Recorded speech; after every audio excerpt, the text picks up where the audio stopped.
folks, this is Nicole Gilbert of the Nicole Gilbert Quilts YouTube channel. And today in this video, I am going to go over threading your brand new Baby Lock Allegro. Now, this machine is absolutely fantastic and it can be a little intimidating for some of the new users. I know that I've had several of you reach out to me saying, please show me the things. So I am very excited to do that. And so there's going to be a series of videos coming out following today's. This one is very basics. We are threading our machine. Okay, folks, let's dive in. Okay, folks, so let's dive in to threading our machine. And so this machine, like many of the machines that you may already be familiar with, does have a numbered path system, which means that if you're looking at your machine, you will see these series of numbers that you can follow to thread it. So when I mention something, I may refer to it by the number simply because we may not all have the same vocabulary down pat, and I want to make sure that you all know exactly where I am and what I'm talking about. And the easiest way to do that is to refer to it by the numbers so that you can watch this video, look at your machine and say like, oh, okay, that's number 1. Got it. Okay. So first I'm going to zoom on in because the very first thing we need to do is place thread on our machine.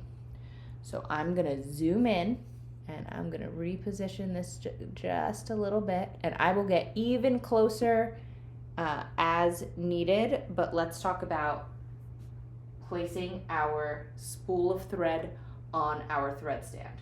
Now, you may notice that this spool pin is horizontal right when it comes out of the box, but you may have also noticed that it can be turned upright. And if you notice that it's kind of stiff when you turn that peg, that's a good thing, because what that means is that it can be utilized in the vertical or the horizontal position, and that stiffness, that tightness that's there, is there to ensure that your thread does not have a party on you. Okay? Okay, so why might you want this to be either vertical or horizontal? And that's because of our threads. Now here goes 2 spools of thread. This one, and you can kind of see, it's kind of cross wound, meaning that the thread, you see how it's got that pattern to it? The thread is wound on there in a crisscross manner. This is straight wound, meaning it's just straight around it. Now these ones that are straight wound, the thread pulls off to the side like this. These threads you want on your vertical pin so that your machine pulls it like this. All right, thread like this that is cross wound wants to come off your thread from the top. See? Let's see. It wants to pull upwards, which means that it's going to be best served to lay sideways to come off. So that's how you decide whether or not your thread should be up or down. So I'm going to use the purple because it's just a slightly darker color, and so you're going to be able to see it a little bit better, which means it's going sideways because I want that thread to feed this way. Now you might have noticed when I pulled that thread, the spool slid a little. How do we stop that? We're going to take a felt pad, slide it on, and then we're going to take our spool cap and we'll slide that on. And you want it to be sturdy enough that it's not going to go anywhere. And so now I can pull this off and that spool's not moving anywhere. So that's step 1. We place our spool on the cap, on the pin. Now, here comes the next step, and I'm going to be moving the camera closer. Okay, so now we're on to official step one. I know I said first step is loading our thread, and it really is. You can't do anything without loading the thread. But now we're on to official step one. And you might notice that on step one in the image inside your machine, and this image is this metal piece here, there's a 1 in a black box and there's a 1 in a hollow circle. The 1 in the hollow circle, that numbers, those white numbers, are for winding our bobbins. The black square numbers are for threading our machine. So we're going to be dealing with black square numbers. So the first thing that we want to do, and you'll see it's going straight through this little point at the top.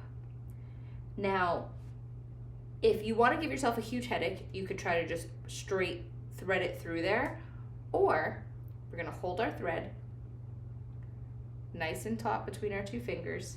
We're going to slide it between the white plastic and this metal piece. It's going to come down, in, and then you're going to pull it up into position. And so now it'll be here. So it's going to come down, over, and then up into position. And now you have accomplished numero uno. Good job, guys. So now you might notice that here there's another picture, and there's a 1 on the side on the right, and there's a 2 on the left. The 1 on the right is actually showing us a like aerial view of this step 1 that we just did. So the 1 is carrying over, which might be confusing for some of you. You might think that, oh, this is the next stage, this is the first thing that we're doing. It's actually the same thing that we just did. Now for 2, we're coming around this piece. So I'm going to shift just a bit. So now we've gone through 1. We are coming underneath this little hook here. There's a metal arm right next to this white square. We're going to go underneath that metal arm. We're going to go around the back of our white square, and we're going to come down through this first channel track. We're coming straight down this track, and there's this little lip here. It's almost like a little baby ski slope. We're going to go across that and up this second track. So we came down here, number 2, we came down here. We went around this number 3, and we're coming straight up here, and now we're at number 4. Now number 4, as soon as we get to the top of this track, there's an opening, and there's what we refer to as the take-up lever. That little metal piece in there, that's what we refer to as the take-up lever. We want to go to the right of it, around the top of it, and down the left side of it. And then you're going to come right back down that same track you just went up. So you're going to come straight down, okay? At this point, now we've come down here, we're going to go, there's this metal hook straight across right here. We're going to go across it and make sure our thread goes behind it. So we run it along it and behind it. Then our needle bar. So you have your needle, and then you've got this little, almost like a hook, right in front, right before you hit where you would tighten the screw. You want to put your thread behind that. So now my thread is behind that. Okay? Now you are going to put this tail of your thread into this hook right here. And then there's this big white lever. You're going to push that down, and it's going to go around your needle. It's going to move a piece into place around your needle. At that point, we're taking our thread across, and it's going to go right underneath those 2 little arms that are hugging your needle. And when it goes underneath, you'll feel it catch. There's like a little hook there. and then we release and we let everything go.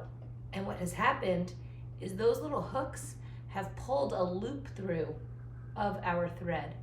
And you just straighten out that thread, and now your needle is threaded. All right, guys, so that is threading your machine and using the automatic needle threader. If you have any questions, please drop them in the comments below. Happy sewing!